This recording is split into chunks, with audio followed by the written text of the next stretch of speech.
Very good morning, students. Welcome to the class. Hope you all are doing well. So we are doing chapter number 9 in your SST book, Caring for Environment में, जहाँ पे हमने जो है अलग अलग types के pollutions के बारे में पढ़ा, ठीक है, कि कौन कौन से पॉल्यूशंस जो है हमारे एनवायरनमेंट को अफेक्ट कर रहे हैं। एयर पॉल्यूशन, वाटर पॉल्यूशन दोनों हम पढ़ चुके हैं। एयर पॉल्यूशन को हमें किस किस तरीके से कंट्रोल कर सकते हैं, कौन कौन से जो है प्रिवेंटिव मेजर्स हम ले सकते हैं, स्टडी कर चुके हैं हम ऑलरेडी। और जो वाटर पॉल्यूशन है वो किन किन रीज़न से होता है, कैसे हम उसको कंट्रोल कर सकते हैं, वो भी हम स्टडी कर चुके हैं अपने प्रीवियस क्लासेस में। तो आज जो है हम सॉइल के बारे में पढ़ेंगे, soil and soil pollution. Open your SST book, page number 68। Soil soil is an important natural resource. Soil भी क्या है, हमारा एक बहुत ही इम्पॉर्टेंट एक नेचुरल रिसोर्स है। जैसे वाटर था और जिस तरीके से एयर है, उसी तरीके से सॉइल भी एक इम्पॉर्टेंट नेचुरल रिसोर्स है।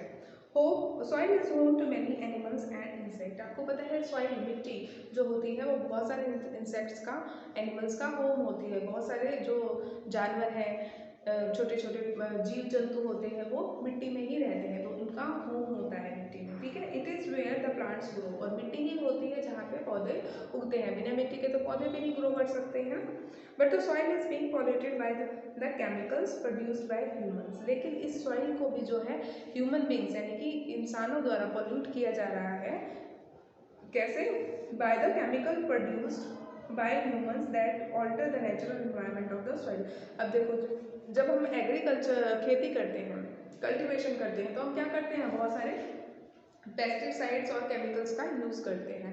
तो वो केमिकल्स, वो पेस्टिसाइड, फर्टिलाइज़र जो मिट्टी में चला जाता है, वो धीरे धीरे मिट्टी की क्वालिटी को अफेक्ट करता है, मिट्टी को पोल्यूट करता है, उसके नेचुरल जो क्वालिटी होता है उसको डिग्रेड करता है, उसको कम कर देता है, ठीक है।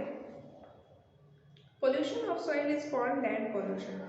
मिट्टी को होने वाले पोल्यूशन को हम क्या बोलते हैं? लैंड पोल्यूशन बोलते हैं।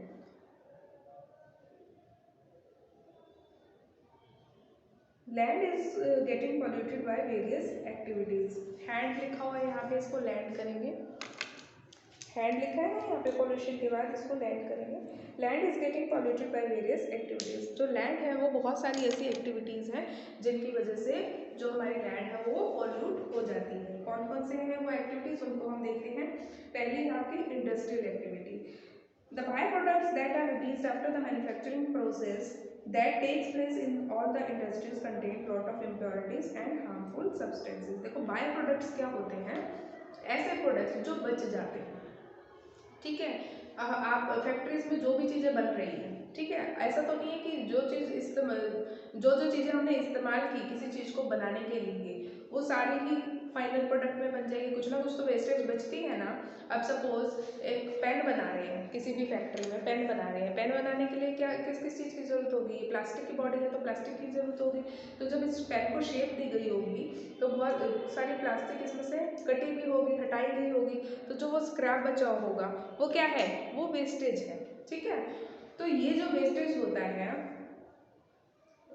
जो मैन्युफैक्चरिंग प्रोसेस का एक हिस्सा होता है, जो बच जाता है बाद में किसी भी चीज़ को मैन्युफैक्चर करने के बाद, बनाने के बाद, तो उसमें क्या होता है? बहुत सारी इम्प्योरिटीज़ होती हैं और हार्मफुल सब्सटेंस होते हैं, ठीक है।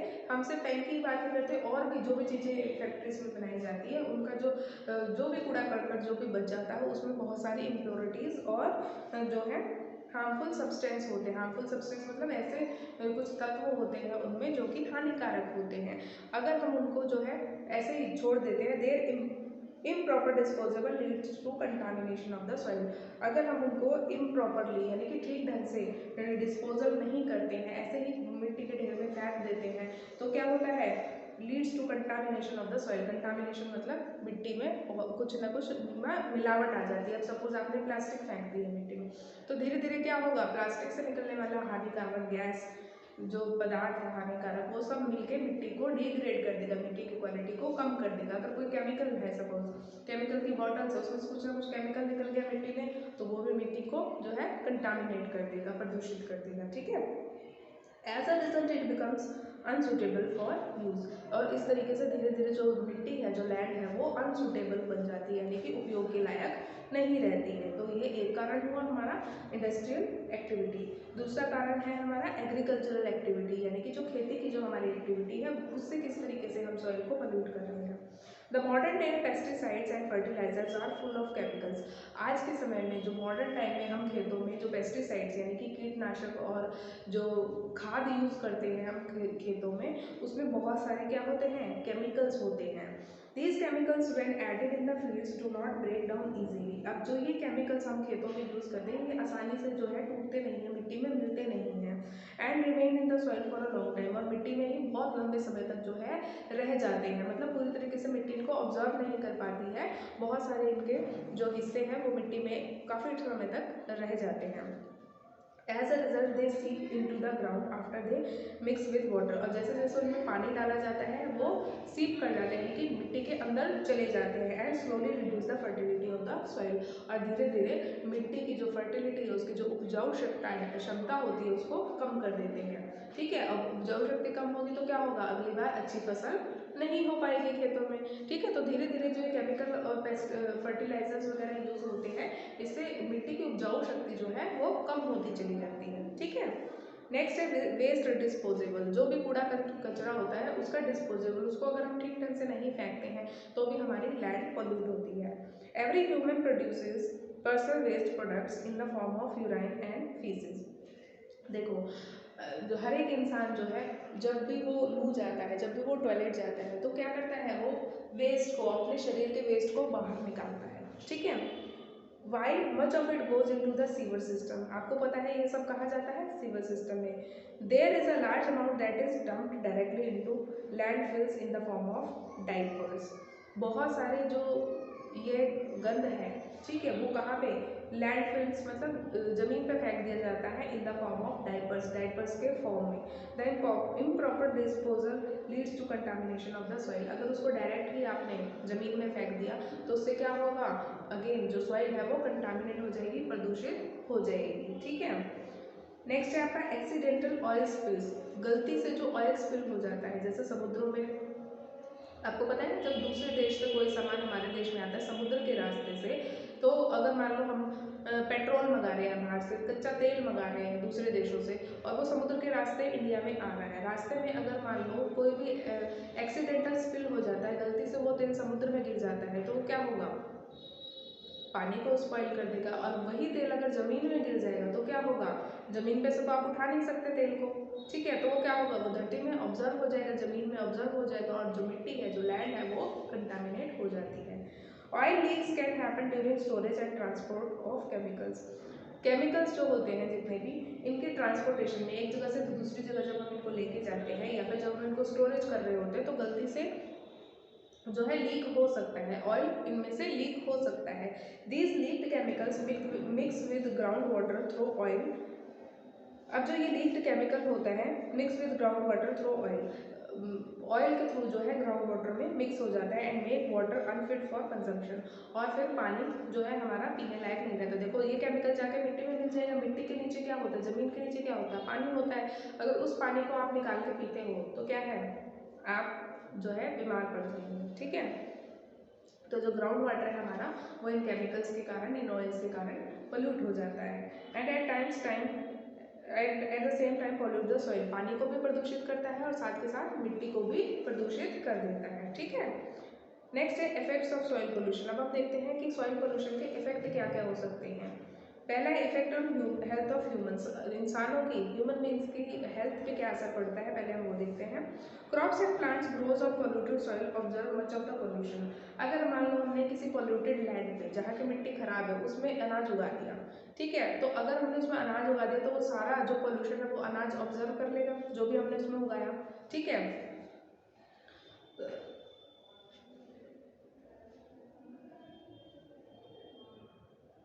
ठीक है, and then pass these to whoever consumes them। अब जो वो सारा पोल्यूशन उन फसलों में आ गया, जो भी उस मिट्टी में उगाया गया था, जो कि मिट्टी खराब थी, पोल्यूटेड थी, वो सारा पौधे में है, पौधे से वो कहाँ जाएगा, जो भी उस अनाज को खाएगा, यानी कि आप और हम। ठीक है, जो भी उस पोल्यूटेड मिट्टी में उगने वाले अनाज को खाएगा वो क्या होगा, बीमार पड़ेगा, ठीक है, पोल्यूशन उसके अंदर जाएगा शरीर में।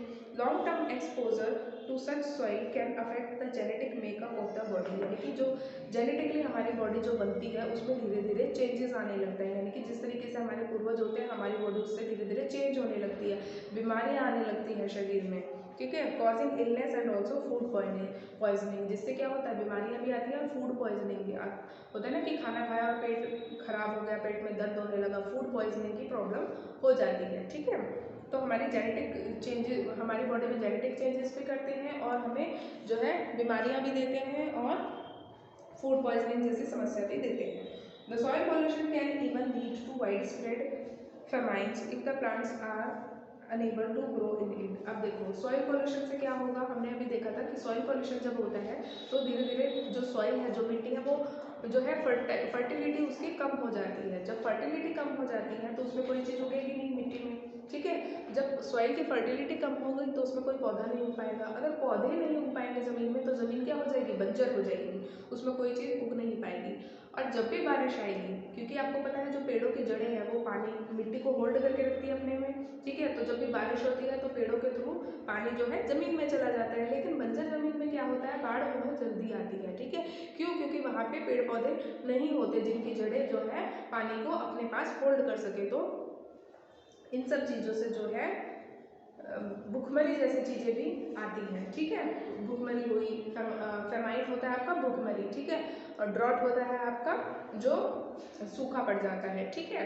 फ्लड होता है आपका जो बाढ़ आ जाती है, ठीक है। फेमाइन, अगर मान लो एक जगह पे बार बार हमने जो है केमिकल पेस्टिसाइड का यूज़ किया, ठीक है, बार बार केमिकल फर्टिलाइजर्स वगैरह यूज़ करने से मिट्टी की उपजाऊ शक्ति कम हो गई। बाद में क्या होगा, आगे चल के उस पर हम कुछ ग्रो ही नहीं कर पाएंगे। अगर हम उस पर कुछ उगा ही नहीं पाएंगे तो क्या होगा, भुखमरी आ जाएगी। खेतों में अगर कुछ उग ही नहीं पाएगा तो खाएंगे कहाँ से, ठीक है।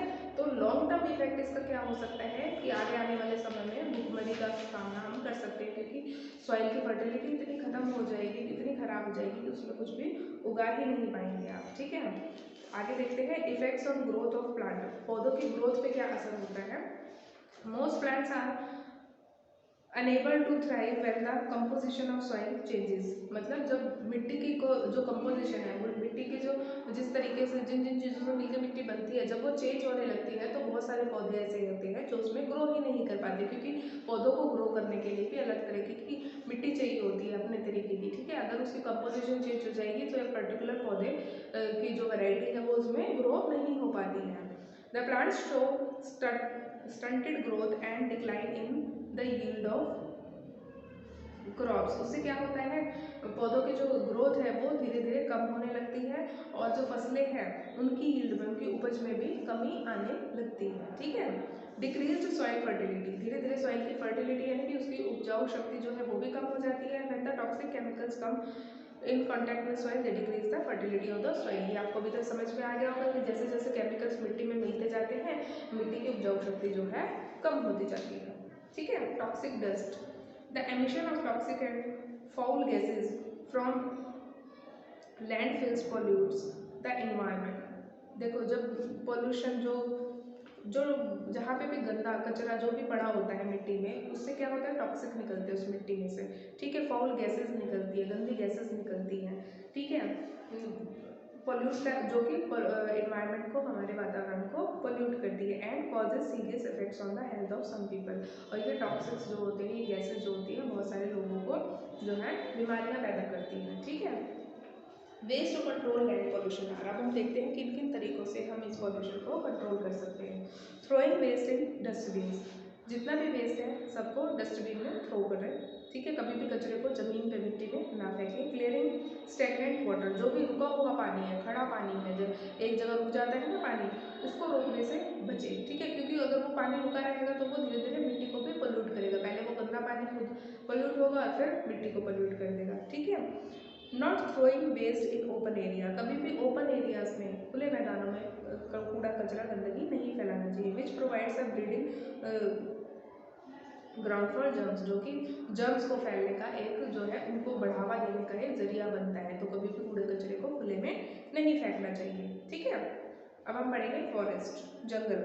Forest is an important natural resource. जंगल जो होते हैं वो हमारा एक बहुत इम्पॉर्टेंट नेचुरल रिसोर्स है। We get many things that we use every day. हम जंगलों से बहुत सारी ऐसी चीज़ें हमें मिलती हैं जो कि हम अपनी लाइफ में यूज़ करते हैं। Deforestation has led to drastic climatic changes. Deforestation का मतलब होता है जंगलों का कम होना। जैसे जैसे धीरे धीरे जंगल कम होते जा रहे हैं उससे हमारे क्लाइमेट में बहुत सारे ड्रास्टिक चेंजेस हमें देखने को मिल रहे हैं। And loss of flora and fauna in the region. उस जगह में जहाँ पे डिफॉरेस्टेशन हो जाता है वहाँ उन जंगलों में रहने वाले पेड़ पौधे पशु पक्षी धीरे धीरे गायब होने लगते हैं। फ्लोरा एंड फौना मतलब वहाँ रहने वाले पशु पक्षी, वहाँ की वनस्पति और जीव जंतु। Without plants, the carbon dioxide content of the air increases and makes the air impure. ये हमने पढ़ा था एयर पोल्यूशन में कि जैसे जैसे कार्बन डाइऑक्साइड की मात्रा बढ़ने लगती है तो वो पोल्यूशन को जनरेट करती है, पोल्यूशन को बढ़ावा देती है।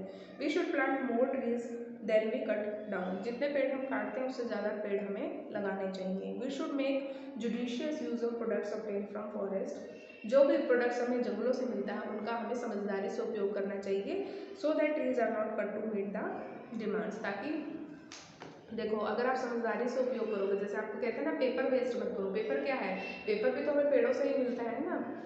तो क्या कर आपको बार बार बोला जाता है ना कि पेपर को वेस्ट मत करो, क्योंकि बार बार वेस्ट करोगे नई कॉपी लोगे तो क्या करोगे आप बाजार से जाके खरीदोगे तो उसकी डिमांड बढ़ेगी कॉपी की।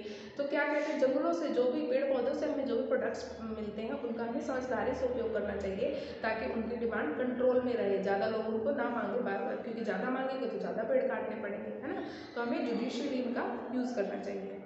We should make proper use of paper which is one of the products obtained from forest. ठीक है, पेपर जो कि हमें जंगलों से ही मिलने वाला एक प्रोडक्ट है उसका हमें समझदारी से उपयोग करना चाहिए, कभी भी पेपर को वेस्ट नहीं करना चाहिए। ठीक है, let's learn air water soil plants and animals are natural resources available on the earth. ये हम पढ़ चुके हैं। एयर वाटर सॉइल प्लांट सब कुछ हमारे क्या है, नेचुरल रिसोर्स है। 78% of air is nitrogen, 21 is oxygen and 0.03% is carbon dioxide and the rest is the mixture of other gases। पढ़ा था आपने, ठीक है।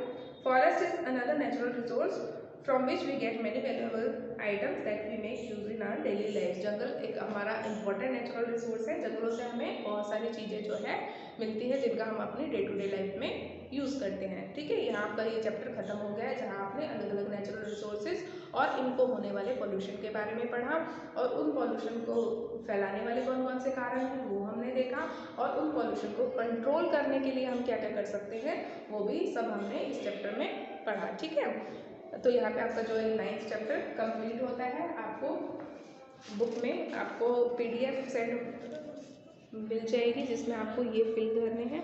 ठीक है, अपनी बुक में ही फिल करना है और इसको लर्न करना है आपको। ठीक है, फर्स्ट पेज पे गिवन है, आज आपको इसकी PDF मिल जाएगी और आपको इसको अपनी बुक में फिल करके लर्न करना है। ठीक है, इसको भी और इधर ये गिवन है ये भी। ठीक है, आज PDF मिलेगी आपको, इसको अपनी बुक में फिल करना है, कॉपीज में नहीं लिखना है, बुक में फिल करके लर्न करना है। क्लियर।